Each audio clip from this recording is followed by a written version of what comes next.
Ma sœur m'a contacté au dîner et m'a dit, il est temps que tu me donnes la maison de grand-père, parce que j'ai des enfants et toi non.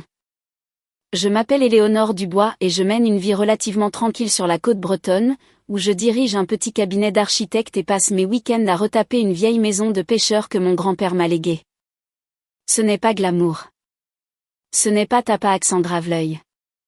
Les planchers craquent quand le temps change. La balustrade du porche a toujours besoin d'une nouvelle couche de peinture et les fenêtres claquent pendant les tempêtes comme si la maison murmurait. Mais c'est paisible et, plus important encore, c'est à moi. La maison de pêcheur va avoir son importance, d'ailleurs. Vous verrez. Le brunch était organisé chez mes parents. Une classique demeure bretonne avec des volets blancs, des marches en pierre, et le genre d'énergie froide et formelle qui n'apparaît que quand il y a du monde. Ma mère, Thérèse, est obsédée par les apparences. Si elle pouvait concevoir une vie parfaite, elle inclurait une visite de maison à la télévision, 3 labradors, un fonds d'investissement et des petits-enfants qu'elle pourrait habiller avec des gilets assortis. Mon père, Jacques, était plus réservé, mais vif comme un renard, et ne disait jamais grand-chose à moins que quelque chose n'ait absolument besoin d'être dit. Et puis il y avait ma sœur aînée, Sophie. Ah, Sophie, la fille en or, la femme de famille, mère de 3 enfants, et sans doute la plus grande épine dans mon pied depuis le jour où elle a appris à mentir et à sourire en même temps. Sophie a 35 ans et a en quelque sorte construit toute une personnalité autour du fait qu'elle a des enfants. Elle et son mari, Marc, sont de ces couples insupportablement sains, en pyjama de Noël assortis, avec des pancartes vie, amour, rire et des photos de famille parfaites sur Instagram qui semblent étrangement identiques chaque dimanche. À leur crédit, les enfants sont adorables. Je les aime, et je les ai gardés plus de fois que je ne peux compter. Pendant que Sophie et Marc disparaissaient pour des retraites de couple, des week-ends de réseautage, et une croisière de bien-être étrangement vague. Mais Sophie porte la maternité comme une couronne. Elle rappelle constamment à tout le monde, surtout à moi, qu'elle est celle qui fait le vrai travail dans la famille. Peu importe que je l'ai aidée financièrement 2 fois pendant des périodes difficiles de son parcours entrepreneurial. Peu importe que j'ai couvert une réparation sur leur monospace après que le lancement du cabinet de Marc ait mal tourné. Peu importe que ma vie tranquille ait toujours été disponible chaque fois que sa vie trépidante avait besoin de renfort.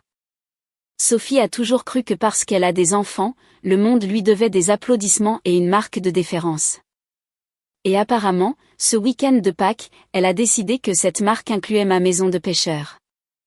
Je suis arrivée un peu en retard au brunch. La circulation avait été infernale le long de la côte, et j'ai hésité à faire demi-tour plus d'une fois. Mais quand j'ai franchi le porche, j'ai affiché mon meilleur sourire de famille et j'ai frappé 2 fois. La porte s'est ouverte presque immédiatement, et là, Sophie, rayonnante comme si elle se présentait aux élections municipales.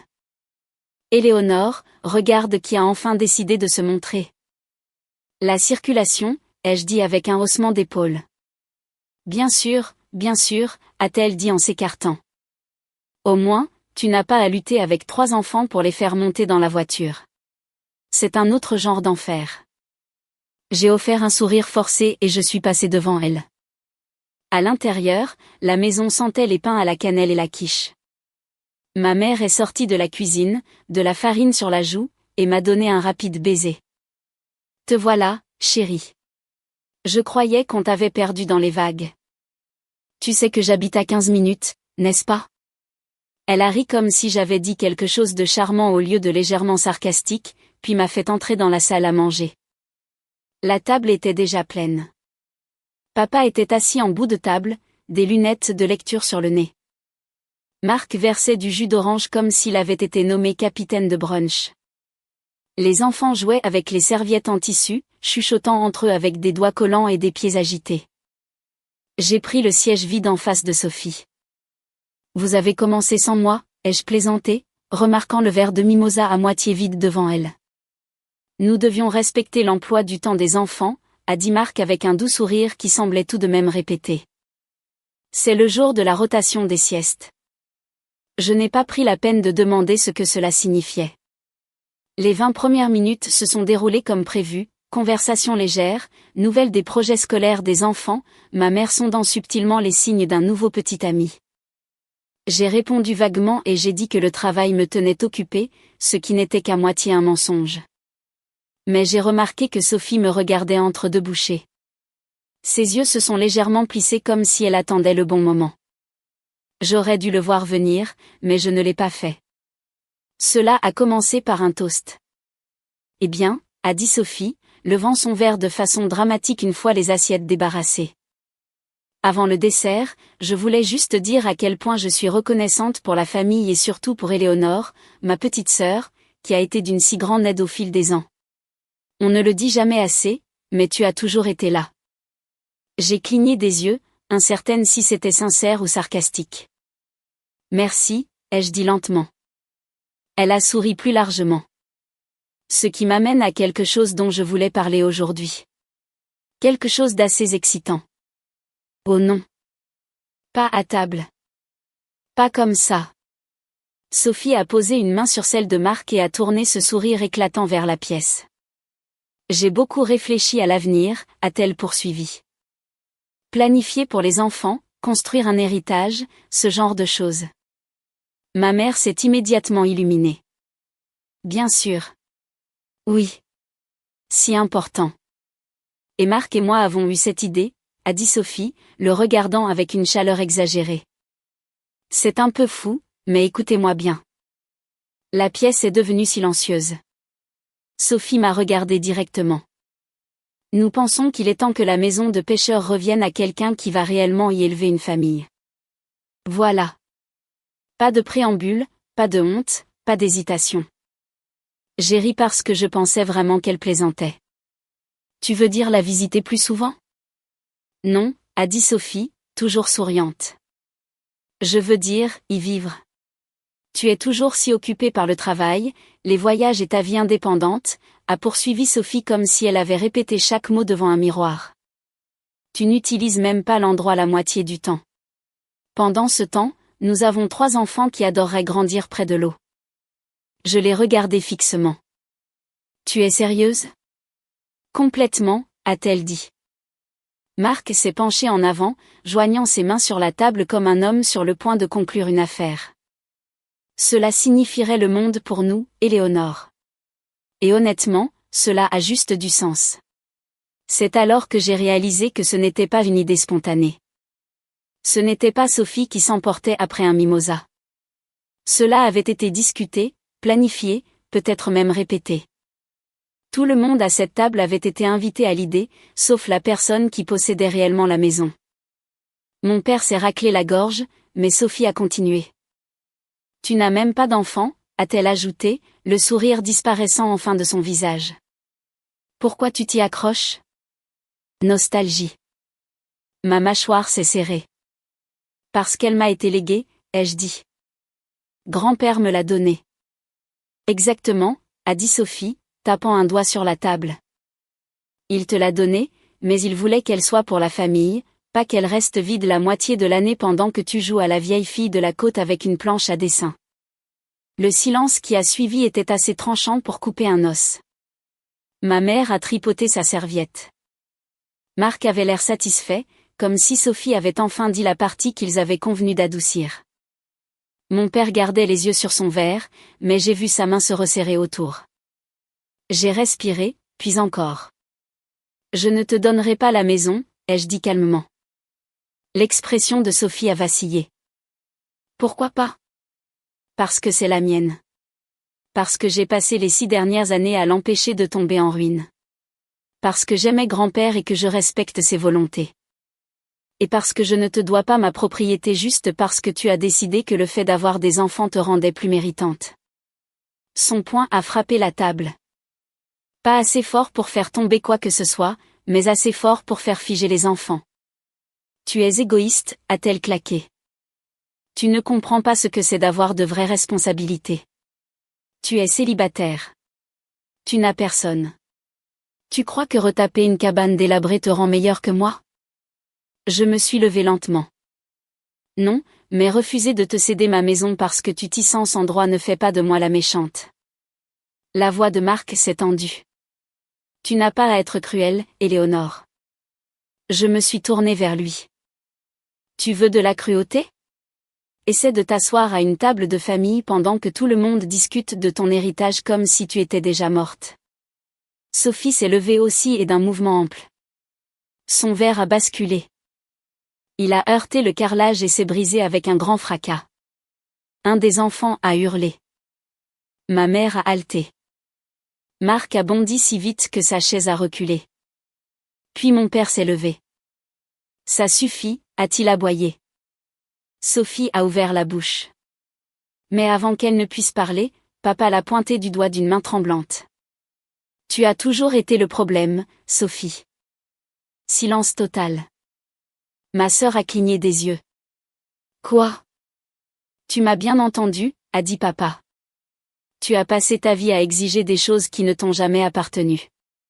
Tu penses que juste parce que tu as eu des enfants, le monde doit te donner une couronne. Tu n'es pas une reine.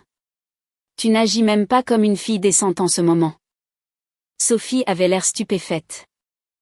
Ma mère a ouvert la bouche, puis l'a refermée. Marc a serré les enfants contre lui, murmurant quelque chose que je ne pouvais pas entendre. J'ai pris mon téléphone.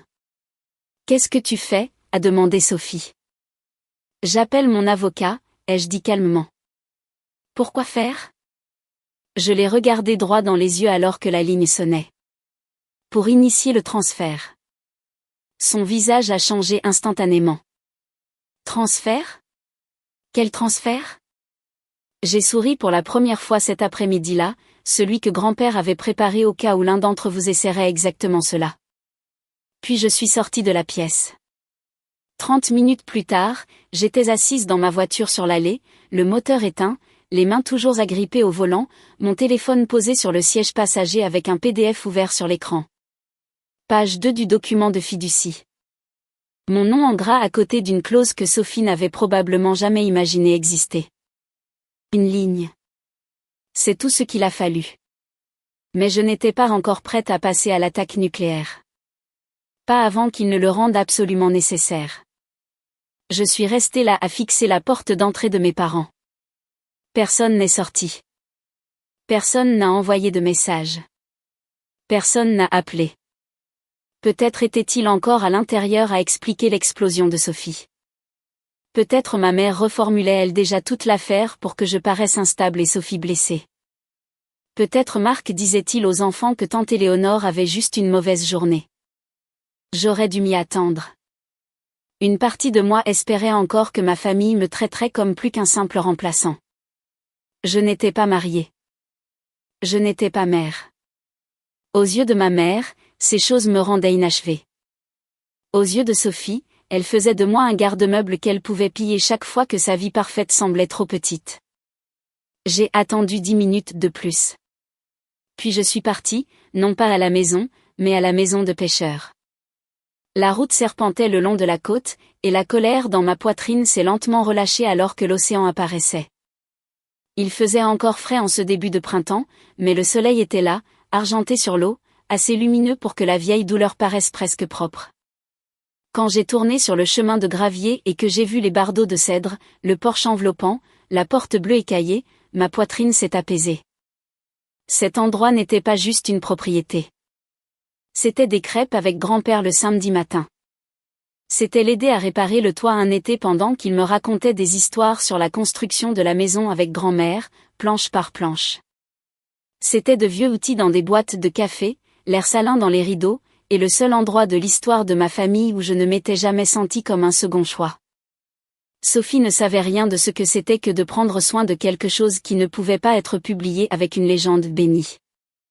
Je suis restée là le reste du week-end. Je n'ai pas répondu aux appels. Je n'ai pas vérifié mes emails. J'ai laissé la maison respirer autour de moi jusqu'à ce que je puisse respirer avec elle. Mais quand j'ai finalement rallumé mon téléphone le lundi matin, la tempête a éclaté. 32 messages manqués, 12 de Sophie, 10 de ma mère, plusieurs de proches à qui je n'avais pas parlé depuis des mois. L'objet d'un email de ma mère disait simplement « Tu es dramatique ». Je l'ai fixé et j'ai presque ri parce que si refuser d'être effacé était dramatique, alors peut-être étais-je enfin prête à faire une scène. Le premier message vocal de Sophie est arrivé dès que je me suis connectée au Wi-Fi. Éléonore, qu'est-ce que c'était? Sa voix était stridente, essoufflée, offensée. Tu as fait une scène devant mes enfants. Tu m'as embarrassée. Nous. Et pourquoi faire? Une stupide maison? Tu n'as même personne avec qui la partager. Rappelle-moi. Répare ça. Le suivant était plus court. D'accord, si c'est à propos de ce que j'ai dit, peut-être que je suis allé trop loin, mais tu as sérieusement besoin de grandir. Peut-être que je suis allé trop loin. C'était la version des excuses de Sophie. Pas « j'ai eu tort ». Pas « je t'ai blessé ». Juste « peut-être ». Comme si le problème était encore en débat et qu'elle considérait généreusement mon point de vue. Puis est venu le message de ma mère. Chérie, il faut qu'on parle. Sophie m'a tout raconté. Et je pense que tu es très réactive. Cette famille a besoin d'unité, pas de caprice. Un caprice. Refuser d'être écrasé au brunch de Pâques était maintenant un caprice. Appeler mon avocat après que ma sœur ait exigé mon héritage était apparemment dramatique. J'ai fixé le message pendant longtemps. Puis j'ai posé le téléphone sans répondre. Cette nuit-là, on a frappé à la porte de mon appartement. J'ai regardé par le Judas. Sophie. Elle avait de nouveau ce sourire, le sourire poli qu'elle utilisait quand elle voulait quelque chose mais ne voulait pas paraître désespérée. Ses cheveux étaient parfaitement tirés en arrière. Son manteau avait l'air cher. Elle tenait une tasse de café en papier comme si elle venait pour une conversation fraternelle décontractée au lieu de gérer une crise. J'ai ouvert la porte mais je ne me suis pas écartée. Éléonore, a-t-elle dit doucement. Je peux entrer? Pourquoi? Parce que nous sommes sœurs, a-t-elle dit. Et parce que je pense que nous avons toutes les deux dit des choses que nous ne pensions pas, je l'ai regardée fixement. Elle avait déjà réécrit la scène dans sa tête. Elle l'avait rendue mutuelle. Elle avait transformé sa demande en désaccord, son insulte en tension, son droit en malentendu. Je me suis écartée principalement pour éviter une scène dans le couloir. Elle est entrée et a immédiatement scanné mon appartement comme si elle évaluait l'épreuve de ma vie. Mes murs étaient simples. Mes meubles étaient la plupart du temps anciens mais intentionnels. Une pile de revues d'architecture était posée sur la table d'appoint. Des plans roulés étaient appuyés près de mon bureau. Ce n'était pas le monde de Sophie fait de portraits de famille soignés et de coussins saisonniers. Elle s'est assise sur le canapé sans demander. Tu sais, a-t-elle dit, toute cette affaire aurait pu se passer beaucoup plus facilement si tu n'étais pas partie en reine du drame.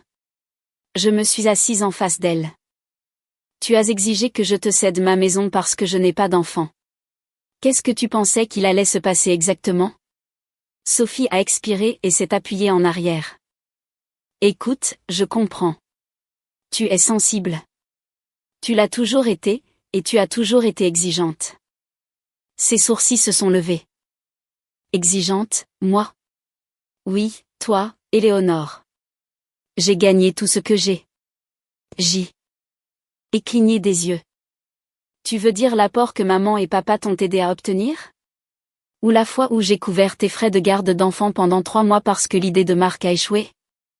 Ou les week-ends où j'ai gardé tes enfants pendant que vous deux disparaissiez parce que vous aviez besoin de vous reconnecter? C'était différent. Ça l'est toujours quand tu en bénéficies. Sa mâchoire s'est serrée. Ce n'est pas une question d'argent. Non, ai-je dit, c'est une question de propriété. Tu veux quelque chose qui m'appartient, et tu es en colère parce que j'ai dit non. Sophie a regardé vers la fenêtre, puis de nouveau vers moi. Son expression a changé, plus douce, presque de la pitié. Tu vis seule, Éléonore, a-t-elle dit, tu n'utilises même pas correctement la maison de pêcheur. Ma famille a besoin de cet espace. Les enfants méritent d'y avoir des souvenirs. Ils peuvent visiter. Ils ne peuvent pas la posséder. Tu n'en as pas besoin. Je la veux. Je l'aime. Et elle est à moi. C'est suffisant. Nous sommes restées silencieuses. Puis elle a dit quelque chose que je n'oublierai jamais. Tu vas vieillir seule dans cette maison. Est-ce vraiment ce que tu veux? Ce n'était pas une question. C'était un verdict. Pendant une seconde, les mots ont touché la partie la plus sensible de moi. La partie que ma mère avait piquée pendant des années. Pas de mari, pas d'enfant, pas de photo de famille parfaite, aucune preuve que ma vie comptait de la même manière que la leur. Puis je me suis souvenu de grand-père me tendant un grattoir sur ce porche quand j'avais 16 ans et 10 ans, une maison ne se mesure pas au nombre de personnes qui peuvent la revendiquer, Éléonore. Elle se mesure à qui se soucie assez de la maintenir debout. Je me suis levée. Tu dois partir. Le visage de Sophie s'est durci. Allez, maintenant. Elle s'est levée lentement, furieuse que la scène ne se termine pas avec moi qui cède. À la porte, elle s'est retournée. Tu vas le regretter. J'ai souri faiblement. Pas autant que toi si tu continues à insister. Elle est partie. Cette semaine-là, les messages de ma mère se sont intensifiés. Elle m'a dit d'être la personne la plus grande. Elle m'a dit de penser aux enfants. Elle m'a rappelé le stress que Sophie subissait. Elle a dit que la maison de pêcheur restait là, gaspillée, alors qu'elle pourrait être remplie de familles. Chaque message portait le même commandement silencieux.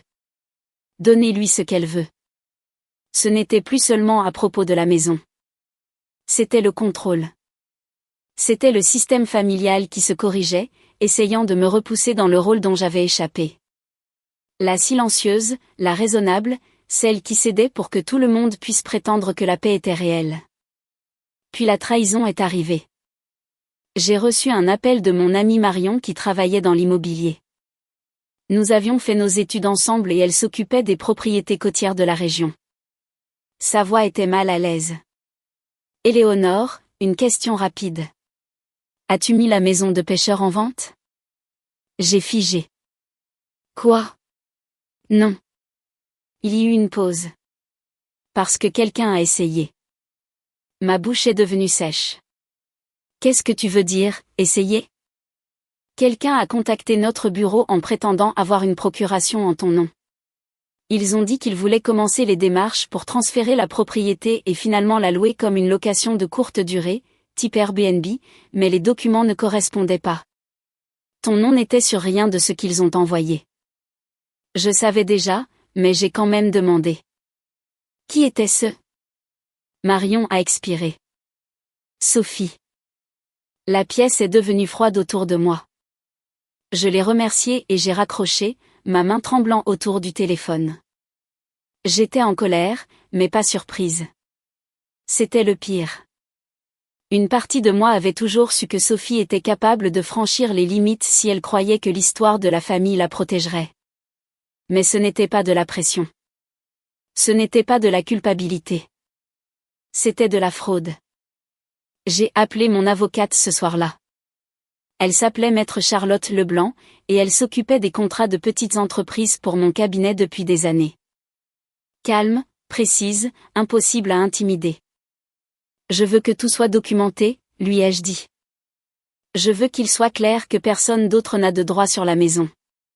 Je veux que Sophie soit légalement empêchée d'approcher la propriété, et je veux faire respecter la fiducie. Maître Leblanc n'a pas hésité. Nous allons sécuriser cela. Puis elle a posé la question que je savais venir. Voulez-vous porter plainte? J'ai regardé par la fenêtre dans l'obscurité. Pas encore, ai-je dit. Mais je savais que quelque chose avait changé. Sophie l'avait rendu nécessaire. Et maintenant, j'en avais assez de la protéger des conséquences. Le lendemain, j'ai reçu un message de papa. Juste 5 mots. Passe. Il faut parler. Mon père n'était pas du genre à envoyer des messages cryptiques. Il s'immisçait rarement dans les conflits familiaux à moins que quelque chose n'ait franchi une ligne qu'il ne pouvait même pas ignorer. Alors j'y suis allée. Quand je suis arrivée, il était dans son bureau. La vieille pièce avec des lambris sombres, des étagères de livres que personne n'avait touchés depuis des années et un globe poussiéreux dans le coin qui n'avait pas bougé depuis mon enfance.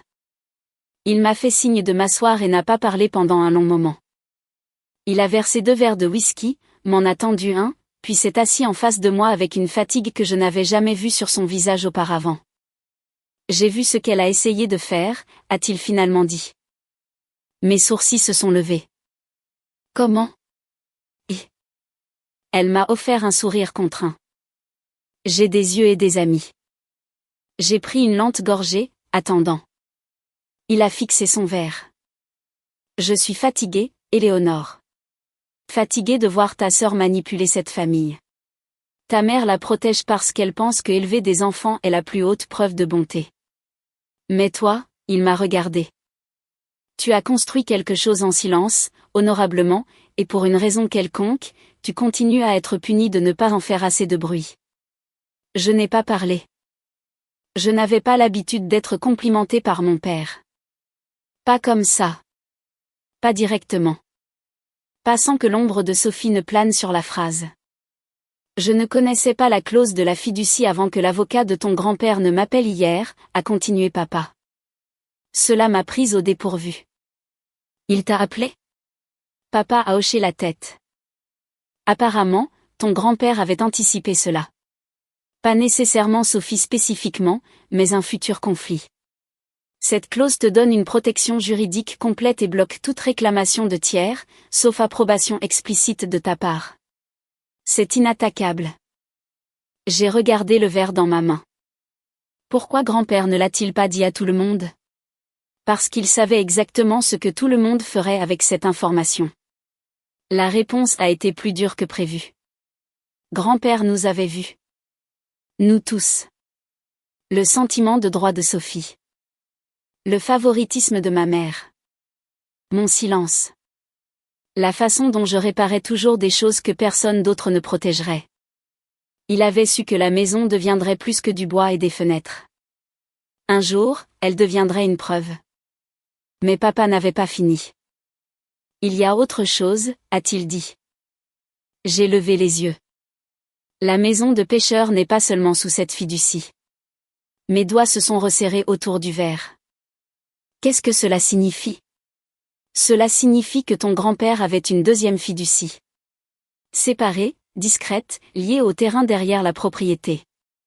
Pendant une seconde, j'ai cru l'avoir mal compris. La bande de terrain derrière la maison. Il a hoché la tête. La terre non développée, les droits d'accès, la valeur de conservation. Il a protégé cela aussi.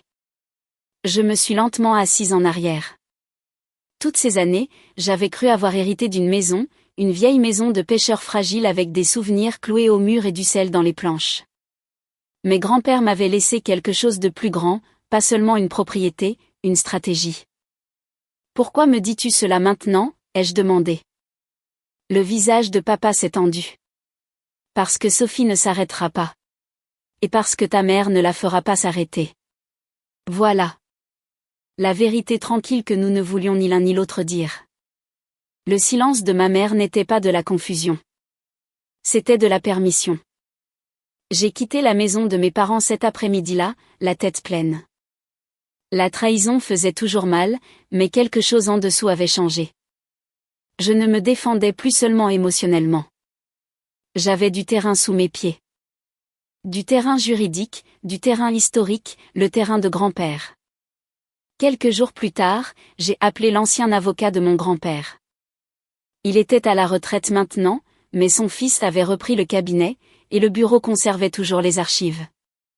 Nous nous sommes rencontrés dans un café tranquille du centre-ville, le genre d'endroit avec des tables en bois inégales et un café assez fort pour réveiller les morts. Monsieur Alden était plus âgé que je ne m'en souvenais, les cheveux complètement blancs, les mains fines mais stables. Au moment où j'ai mentionné la deuxième fiducie, il a souri comme si j'avais réussi une sorte de test. Vous êtes la première à en demander des nouvelles, a-t-il dit. Sophie ne sait pas. Personne ne sait qu'elle existe. Votre grand-père l'a créée sous un nom différent. Pourquoi? Il s'est légèrement penché. Parce qu'il croyait à la planification pour la guerre et la paix. C'est alors que j'ai appris toute la vérité. La maison de pêcheurs se trouvait sur un terrain très prisé. Au cours de la dernière décennie, la valeur de la propriété avait discrètement triplé. Le terrain derrière elle, la bande étroite et non développée que j'avais toujours considérée comme rien de plus que de la brousse et de vieilles racines de pin, avait des droits d'accès distincts, acquis par antériorité. Les promoteurs l'auraient adoré. Les sociétés de location l'auraient encerclée. Sophie, si elle l'avait su, l'aurait traité comme un trésor enfoui. Grand-père avait anticipé cela aussi. La deuxième fiducie était dormante, protégée, en attente. Et parce que Sophie avait tenté d'utiliser de faux documents de procuration pour prendre le contrôle de la propriété, elle avait déclenché la condition exacte qui me permettait d'activer la clause de protection. Je suis sortie de ce café avec plus qu'un avantage juridique. Je suis sortie avec de la clarté. Mais même avec cet avantage en poche, les semaines suivantes n'ont pas été faciles. Les retombées sont venues lentement. D'abord, ce fut la distance. Pas d'invitation au dîner du dimanche. Pas de mise à jour de la discussion de groupe familial. Pas de photos de ma mère des enfants faisant des biscuits ou peignant des œufs ou portant des imperméables assortis. Puis vint la campagne de dénigrement.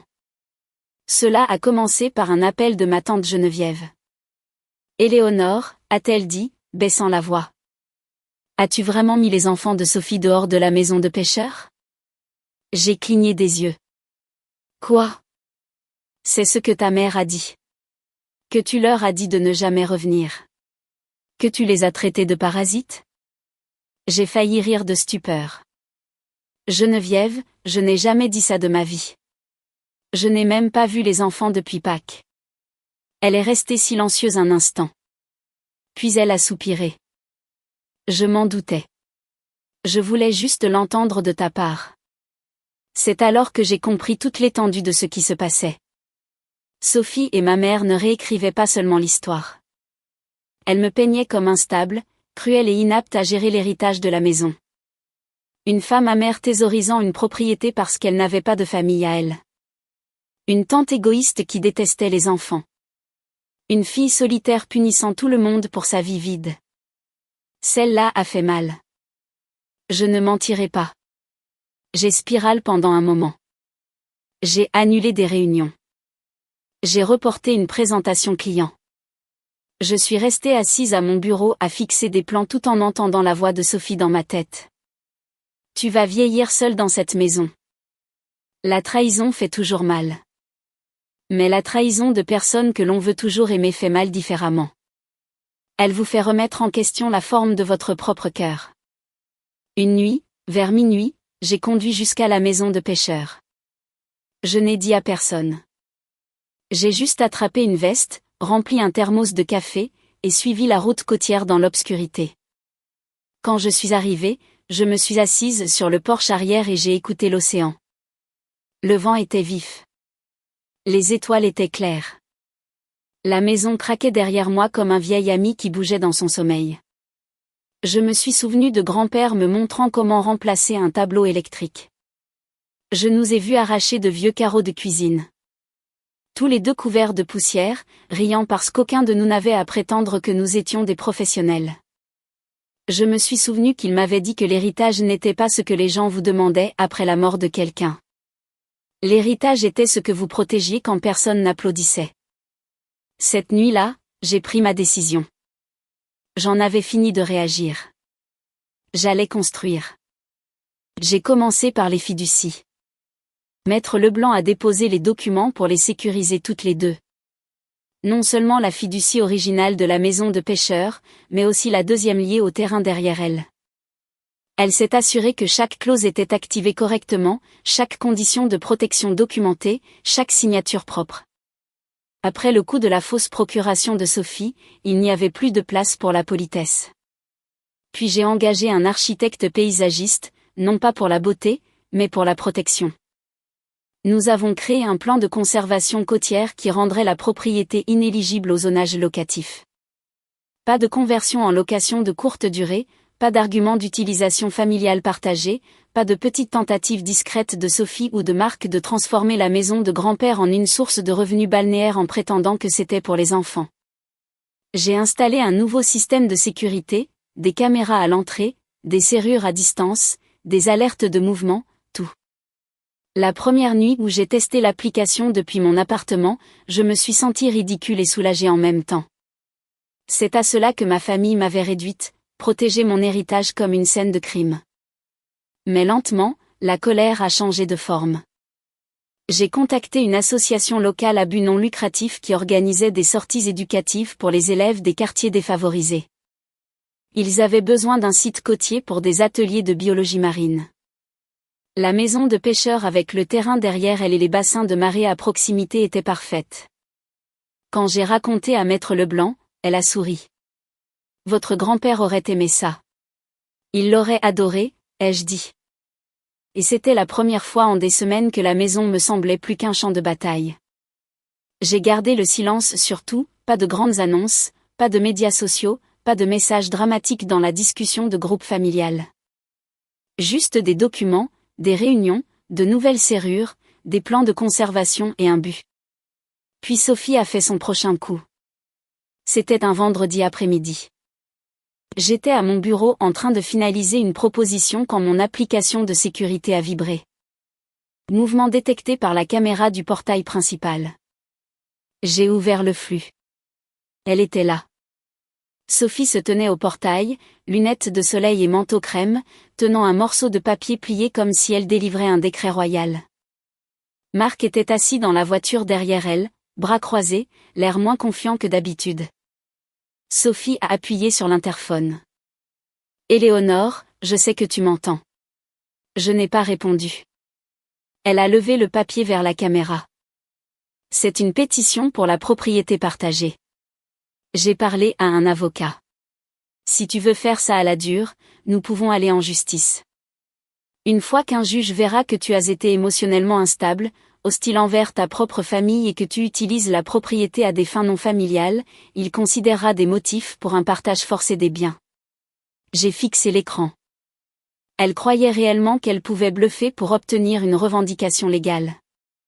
Elle ne connaissait pas le dépôt de conservation. Elle ne savait pas que la deuxième fiducie avait été activée. Elle ne savait pas que l'accord avec l'association était déjà en cours. Elle ne savait pas que grand-père m'avait mieux protégée qu'elle n'avait jamais protégé personne. Elle a de nouveau appuyé sur l'interphone. « Ce n'est pas fini. Tu ne peux pas nous exclure parce que tu es amère et solitaire.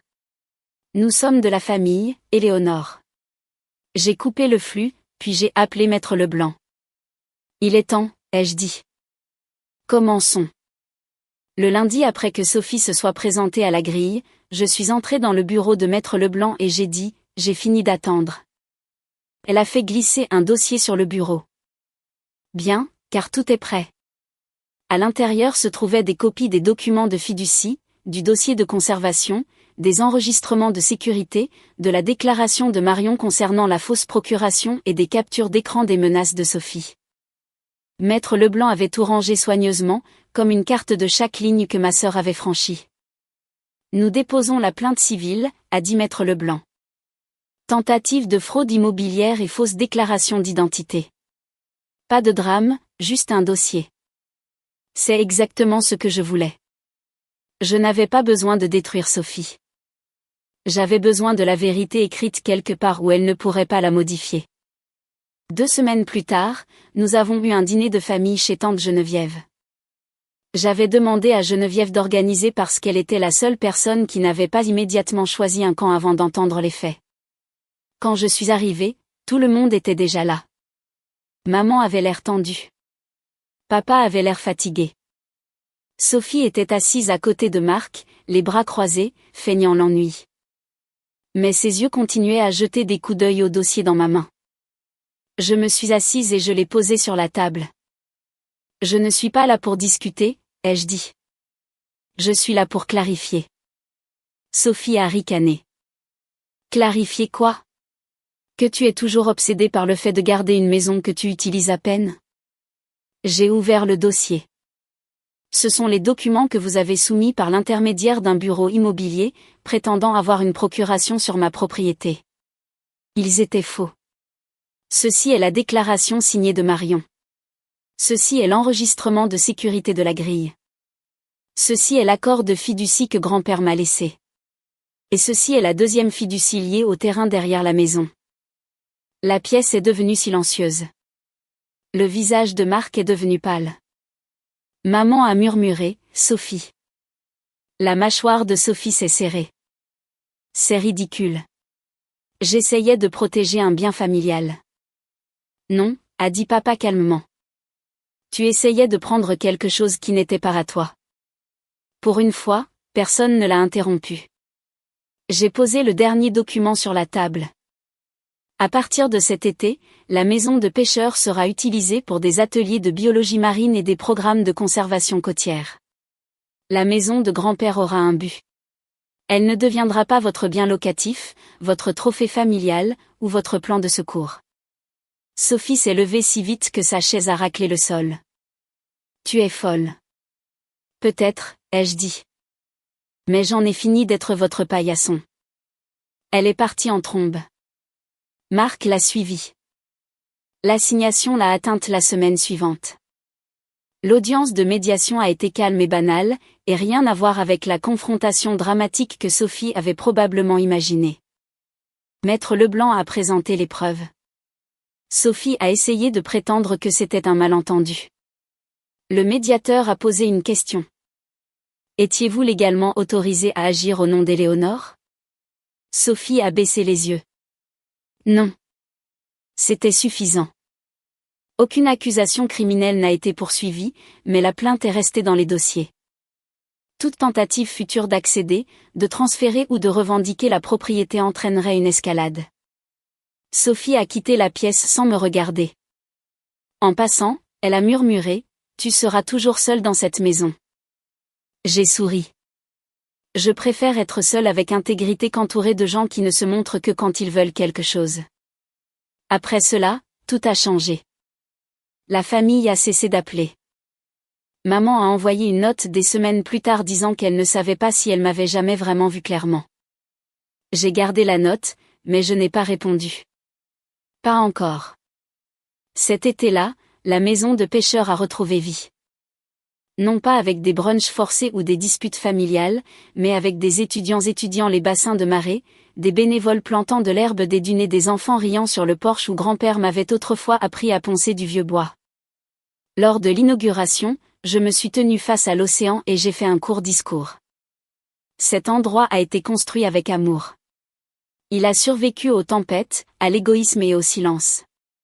Maintenant, il peut rendre quelque chose. Je n'ai pas mentionné Sophie. Je n'en avais pas besoin.